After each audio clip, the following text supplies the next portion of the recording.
Well, hello everyone. It's Dwight Mahalitz. I'm president of Effective Managers Incorporated. I'm just delighted that you're able to join me for today's webinar.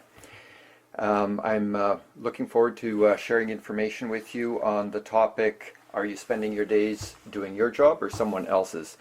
This was one of the most read articles on the Effective Managers website, so I'm very pleased that people are interested in finding out a little bit more about it.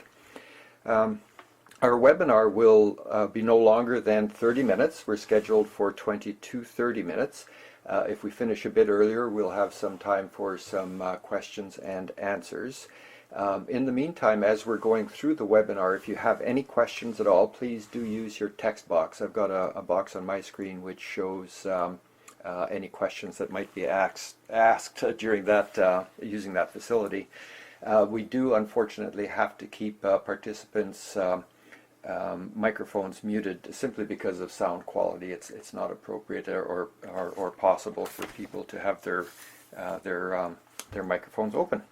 So, moving right along then, I would like to get into the content of the webinar and do look to any feedback that you have for me. It starts with a big question, and this is a question that I had as a manager in organizations over a number of years, a couple of decades, and as a management consultant for almost 15 years now. And the question is, why do managers go home every night feeling badly about what they didn't get done instead of feeling good about what they did get done? I find that in most cases managers come into the office in the morning with their to-do list of those things that they feel are important and that they should get done. And at the end of the day, that list has turned into a didn't-do list, and it really hasn't changed. And that's largely because managers are pulled in so many different directions. So what we're finding is that in spite of organizations working on process improvement initiatives, on systems changes, and other kinds of best efforts to help improve the situation, managers are going to meetings that they shouldn't have to attend. They're reading emails that they shouldn't have to read. As you see on the screen here, they're fighting interjurisdictional battles, or they're duplicating work that different managers have assigned to different persons, but with the same outcomes, or working overtime to meet an unexpected deadline. I think part of the reason for this is that managers tend to find themselves in an untenable situation. So they're being asked to produce more often with less. So in these times of cutbacks in organizations, the tendency is to have fewer resources, but managers tend to want to, or organizations, excuse me, tend to want to do the same thing or more even with less resources. In addition, they tend to be pulled in many different directions. So they might have peers in other parts of the organization, they might have other workload processes and so on that are calling on their time. To compound this, priorities as delegated by their manager often aren't clear, and the resources that they have to do their work often aren't clear. So that leads to compounding the problem for managers. And then finally, workplace conflict is often high. So they're running into situations where in order to do their work, they have to get into conflict with a colleague in another part of the organization. And the important part of this information is that it really does matter. If you look at the research, here are two examples of a lot of research that exists. So in one situation by Lee Branham, 70% of employees leave jobs for reasons that are related to factors directly controllable by their managers. And if you think about it, that makes a lot of sense, because the manager is the key individual between an employee and the rest of the organization. It's the manager that delegates the resources, it's the manager that gives the feedback, it's the manager that delegates the objectives for which they will be held accountable. So that manager-direct report relationship is critically important. And then this supporting research from Gallup organization. I love the Gallup organization research because they've got millions of manager direct report relationships that they've analyzed through their polling over the years, and the analysis that they do is very good. So in this analysis they see that work groups that are ineffectively managed are 50% less productive and 44% less profitable. So to change gears just a little bit, I see this research here, which you see is summarized on this page It was published by James Heskett in Harvard Business Review back in 1994, so 20 years ago. But it's been foundational research in terms of identifying what's called the service profit chain. So the fact that employees who are more satisfied, we now tend to use the word engaged, which I think is a better measure, but employees who are more satisfied tend to result in having customers who are more satisfied, which drives the revenue and the profit of the organization. So in other words, satisfied employees create a lifetime value of a customer that is higher than would otherwise be the case. What's not stated so often in this research is that leadership practices definitely underpin this entire service profit chain. So employee satisfaction doesn't happen magically. It happens because employees are well managed, and managers can do well in an organization where the executive management of the organization takes this seriously and creates a situation where employees can be satisfied. So I'll come back to our research in a few minutes, but before that I just wanted to talk a little bit about, from the perspective of what might the answer be. So part of the answer, I think, is internally driven. So as human beings, we tend to be optimistic.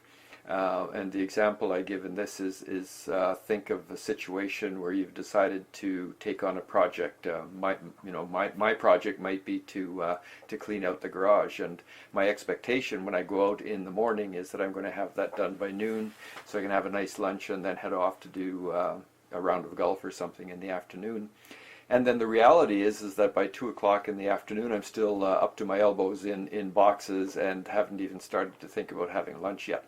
So as individuals, part of the issue may be that we tend to try to cram too much in one day. But part of the issue, and this is the one that can be controlled by the organizations, is that managers are failing their subordinate managers in a systemic way. So they're simply failing to provide the clarity of delegation that's necessary for managers to be able to make the priority decisions, to use their judgment to take those decisions and to make and implement initiatives that are consistent with the work that their managers would expect. So we wanted to investigate that in more detail to try to understand what is this systemic nature of managers not being effective in their work. So we partnered with the University of Ottawa. We wanted a robust research program that was valid and would have results which would stand up to the test of peer review. And moreover, we wanted to be able to provide to our clients a really grounded approach. So if an organization is about to undertake an initiative, they want to be sure it's more than somebody's good idea. It has to be grounded in research and supported by client practices. So we did partner with the University of Ottawa with these two goals in mind. So the first goal is how effective do managers really feel they are? As part of the lead up to this research project, I spent over a year reading everything I could on organizations and manager effectiveness, and found that while there was lots of opinions out there, there was no published research that quantifies how effective managers are or not. And then the second goal is to understand what the factors are in organizations that support or hinders managers being effective. So it's not just important to find out how effective they are, it's important to understand how we can make changes that will improve this. So in the next few minutes I'm going to be talking about this quantification of effectiveness, and then give you a bit of insight into the factors. So in terms of the quantification, when we asked managers how much of their time was spent on value-added work, the answer was 55%. So it's quite clear then from the responses that managers are not able to focus on their value-added work. And by value-added work, we're very clear. What is the work that only they, with their capability and in their positions, are able to do? If you think about different layers of management in organizations, the higher in the organization that manager, the more they're being paid. So they're being recognized for creating greater value as a result of the work that they're doing in that organization. So as a position is higher in the organization, one would expect that it would be accountable for more complex work in order to balance the increased compensation package that is being awarded to it. And yet this research shows that managers are not able to focus in on that most complex, that value-added work that only they, in their positions, are able to do. We wanted to validate that finding, so we asked the question also in a different way, to ask managers how much of their time were they spent very simply doing things that they weren't hired to do, and then secondly, how much of their time was spent on work that could be delegated to a qualified support staff. And if you add these two together, it comes out to 46%. Subtracting from 100 leaves 54% of time that they're spending on work that they should be doing and that they can't delegate. So that does reinforce the value-added work question that we asked. They're both within one percentile of each other of being at 50%. So if you think of it, if managers are spending 45% of time on work that they weren't hired to do, or work that they could be delegated, or work that isn't value added, depending on how you ask the question, that's like your managers starting work after coffee break on Wednesday morning. So it's almost half of their time is being spent in ineffective ways. So that brings me then to the factors behind this, and hopefully this won't be a surprise to you, but it might be. But the number one driving factor that relates to manager effectiveness in the workplace is accountability.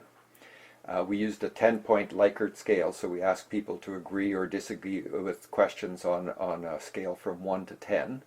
And then we also measured their self-perceived effectiveness in a similar way. So we see that accountability score comes in at 8.3, so an A, that's good. But the correlation, look at that, it's 0.74. So in social sciences, to get a correlation that high is amazing. It's a correlation, I should say, a correlation of 0 means there's no correlation. The two factors are not related at all. A correlation of 1 means perfect correlation. A car driving down the road in a straight line, all four wheels will be correlated at 1. They're all traveling at exactly the same speed. So 0.74 shows a very strong relationship between accountability and perceived effectiveness. And there's a couple of important things here. The first one is that it's really important to understand what accountability is. In the management sciences literature, which I've reviewed extensively, there is no commonly understood definition for accountability. I just found that totally amazing. Imagine an engineer trying to design a building or build a building if there were no standard commonly accepted definitions of weight and mass and strength and force and so on. Or even a chef trying to replicate a recipe from a book if there aren't standard measures for cup and tablespoon and teaspoon and so on. I'm showing my English as opposed to metrics here. So it's important to have these kinds of definitions, and the working definition we used for this research, and the one that we've validated over time now, is that it's an obligation for which one can be held to account for one's results and one's actions by a specified other. So there are three aspects here that are really important. The first one is that there's an obligation. The individual carries an obligation for that accountability. The second is that they can be called to account for the results of their results and for their actions. So it's not just the results that are important, but it's how you go about achieving those results. And then the third one is this notion of a specified other. So one cannot hold one's self to account. There has to be that specified external other. One holding oneself to account I would call responsibility, and that's the subject of another webinar, but as an aside, I give that to you. So then in an organizational context, accountability has to relate to that manager, direct report manager, or manager-subordinate relationship. So it's the manager who delegates work in a variety of ways to their direct report managers. And then the direct report manager uses their judgment to do that work. But the key is that the manager can call that individual to account. So, how well are you doing? Is the work done yet? Is it at the right quality? Is it at the right quantity? Is it done within the right time frame? And so on. So that notion of accountability then between managers and direct reports becomes critically important. So I said I'd give you two notions that are really important. The first one is that accountability itself needs a definition. The second is that accountability itself has two dimensions, and this has not been well understood until now. So the first dimension is clarity of accountability. So how clearly do I understand what I'm accountable for? So has the manager been clear with me in delegating what I'm accountable for, what the quality is, what the quantity is, what the resources I have for do it, what the time frame is, and also in a broader way, what is the context within which I do my work? What is the strategic plan of the organization, and how does that link to my work? What is the manager's goals over the next year or two, and how does my work relate to that? What are the priorities of the department, and how can I use those priorities to help align my own priorities? So this is all around clarity and helping people to be clear and understand what they're accountable for in the organization. The second dimension is more inwardly focused, and it's felt accountability. So it's more closely related to the responsibility that I gave you earlier, but not quite, because I can feel the accountability that's been delegated to me by my manager, but I might also feel accountability from other areas. I might feel some accountability towards clients. I might feel some accountability towards peers in other parts of the organization. I might have some self-held beliefs. I might be on some projects. So all of these create accountabilities which I might feel, but which may not have been delegated to me by my manager. So to the extent that I feel accountability that my manager has delegated, that's great. To the extent that I feel accountabilities that come from elsewhere, that can confound the clarity of my my accountability for doing the work. So the two of these relate to manager effectiveness, and in addition, each one of them separately relate in very different ways. Excuse me. Time for just a short sip of water there, my apologies. So in terms of these two, then, in terms of felt accountability, we have a mean of 8.7, which is an equivalent of an A plus or 87% on a 10-point scale. But clarity of accountability comes in at 7.1 or B minus. So people do feel accountable for stuff, but are they clear about what they're accountable for? So we do owe it to our managers to be more clear. So a B plus might not be a bad mark in high school, but in the organizational context, that means that 30% of our managers, or 30% of the work that's been delegated to managers, is not clearly delegated. So that's a huge shortcoming in terms of managers being able to make the decisions that they need to make in order to do the work that they're accountable for. So the summary on accountability then is that there is a strong correlation between felt accountability and clarity of accountability. Whether or not clear accountabilities are set, managers are going to take on or feel accountability. So the question isn't whether or not managers of an organization will feel accountable for something. They're going to feel accountable. The question is whether or not they will be feeling accountable for the right things, and that's the work of the manager in the organization to assure. And this is really important because clarity of accountability leads to clarity of action. So how work flows down the organization, how do I make decisions for the work that I need to do, and clarity of interaction. In other words, how does work flow across the organization? So that brings me to the third aspect of what I wanted to cover with you today, and that is around surveys and understanding from the point of view of organizations, how effective employees and managers feel they are. So the traditional approach is employee satisfaction or engagement surveys, and those have been used extensively. But in my experience, and perhaps in yours, over a period of time, the same dimensions in employee satisfaction score low. I'm going to give you an example in a minute about communication that's traditionally very low. And yet, in spite of best efforts of organizations, those haven't changed.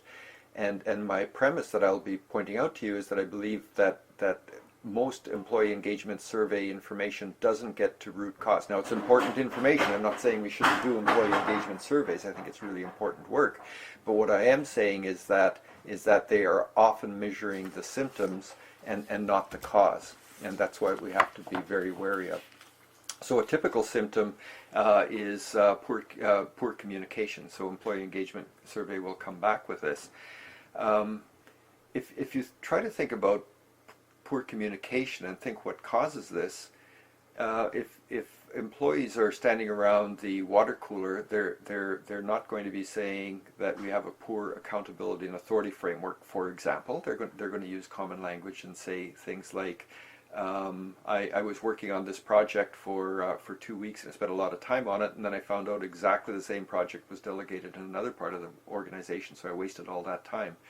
Or they will say, I was working, doing my work, and then I found out that a decision had been made 2 weeks ago at executive management, and I didn't find out about it today, and I really should have known that. So they'll say, boy, is communication ever poor in this organization?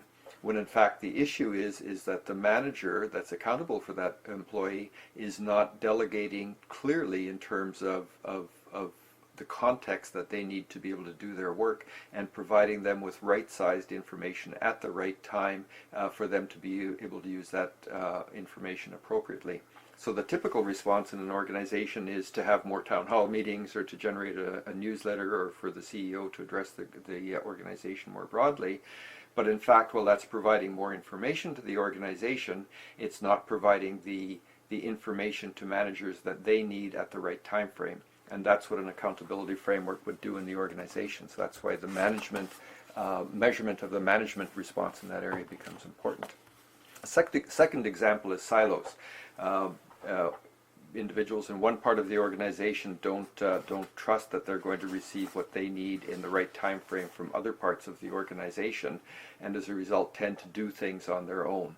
So this is also a shortfall of an accountability and authority framework that delegates work clearly down the organization through all of the different channels in the organization. So calling you back to that slide which says clarity of accountability drives both clarity of delegation, but also clarity of action and clarity of interaction, which is driven by delegation and cross-functional relations. So just a quick example on the workflow. I've drawn a simplified organization here. We have a director of finance on the left of your screen and a director of operations on the right-hand side of your screen. And the situation I see often in organizations is where this director of finance has a report that's due on a regular basis and depends on someone in operations to provide that information to them. If there's an emergency in operations, the vice president might well say to the director of operations, your number one priority today is to resolve that issue and get production back up and running. On the other hand, the VP of finance might be saying to this director in finance, we have this report which is due to the CEO today so that it can be prepared and go out to the board tomorrow, so you must get this report completed. So this is a no-win situation for the director of finance because, number one, the work has been delegated and is expected, but on the other hand, the director of ops needs to provide information for the director of finance, and the response from the operations side is, sorry, I have no time for this today, I've got real work to do. So it creates a conflict situation in the organization as a result of unclear delegation that's going down the streams. So we need clarity of delegation from the CEO down to the vice presidents about the relative importance of these two things so that they don't delegate priorities in conflict with each other. But you also need an issues resolution process, so there's a process for finance and operations to get clarity from their respective vice presidents as opposed to the two of them just fighting it out. And I was making the little quotation marks with my fingers there. And in fact, in most organizations, the response of managers to their direct reports in those situations is, you know, you're an adult and we're paying you a good salary, so work it out. But it creates unreasonable churn in the organization, so unfocused effort that could be applied to doing work effectively instead.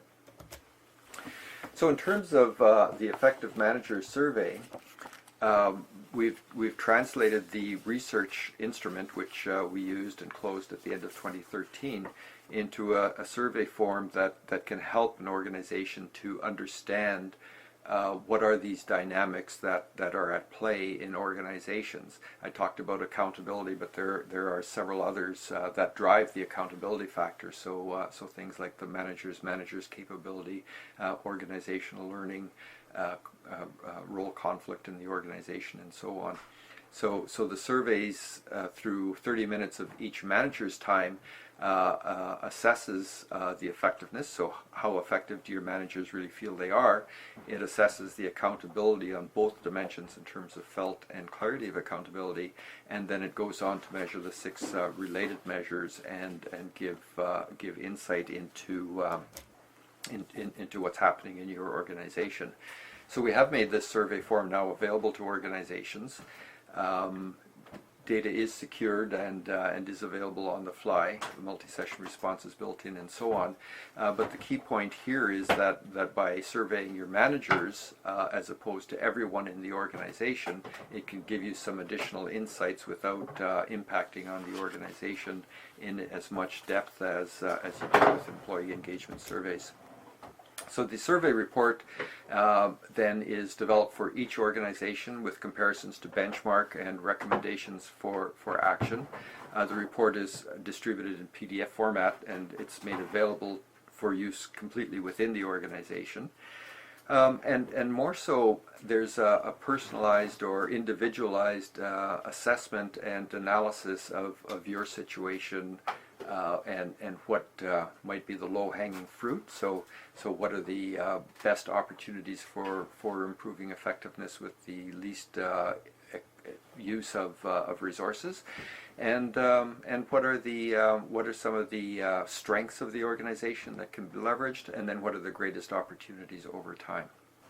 The other part that we build into this that I think is really important is a web-based session with the CEO and the management team to work through the results of the survey, to make sure that there's a good understanding of that, and to explore any questions or to provide any additional information that might be available.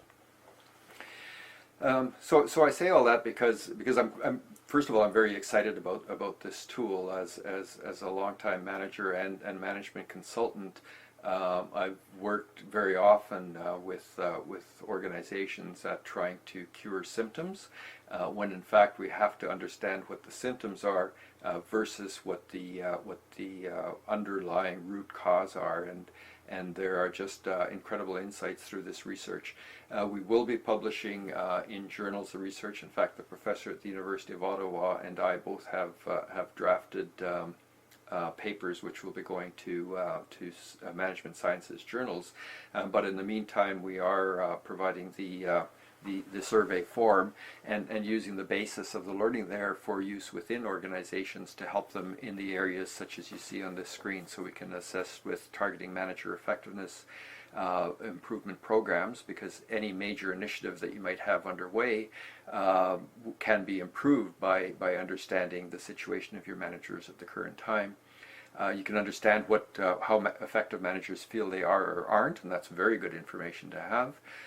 It can be a basis for major change initiatives, which we as effective managers can support if organizations feel they have that need. And finally, and I didn't spend as much time talking about this today, is that it supports strategy execution. Most organizations are good at developing strategy. Almost all organizations have a strategic plan, but research shows that in 70% of cases, organizations fail to execute against their strategy. And my premise would be that the accountability frameworks are not strong enough for every manager in the organization to understand their role in helping to implement that strategy, and that's why strategy execution scores so low. So that is the information. I did keep it under 30 minutes, but just barely. I'm always optimistic that I can do it in less time, but as you can tell, it's a subject that I'm very enthusiastic about. This webinar has been recorded and will be published on our website, so once it's available there, I will send an email to you with the link, so that if at some future point you want to download it, you can do that or watch it online. You've also got the slides which I sent around yesterday, and which will provide you the basic notes for this presentation. If you have any questions at all, I would welcome an email from you. Over and above that, if you wanted to have a conversation about how some of these things might apply in your organization, that is always no obligation and free of charge. I'd be very happy to talk with any of you about any of your situations. So please do feel free to be in contact with me. There's my website on the screen, and if you're interested in daily management tips, please do feel free to follow me on Twitter. I try to get 2 or 3 postings up there each day. So that brings the webinar to a close. I thank you very much for your time. I now make it the half hour, and we'll close the session now. So I'm looking forward to hearing from you with any questions that you might have. Thank you.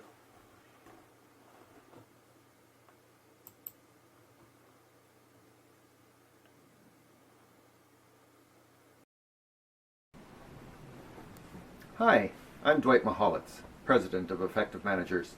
Thank you so much for downloading the webinar. I hope that you enjoyed it and will find it useful. Feel free to check out other parts of the website for interesting downloads. Most are free, some are at a nominal charge, but I'm sure you'll find lots of interesting tools there and things that can help you be more effective. And in fact, that's what my job is. My job is to help you, help your organization be higher performing. The bottom line is that I want to start where you are, understand your problem, and provide services that can help you solve that problem and implement a solution as quickly and as effectively and as efficiently as possible. Give me a call, drop me an email.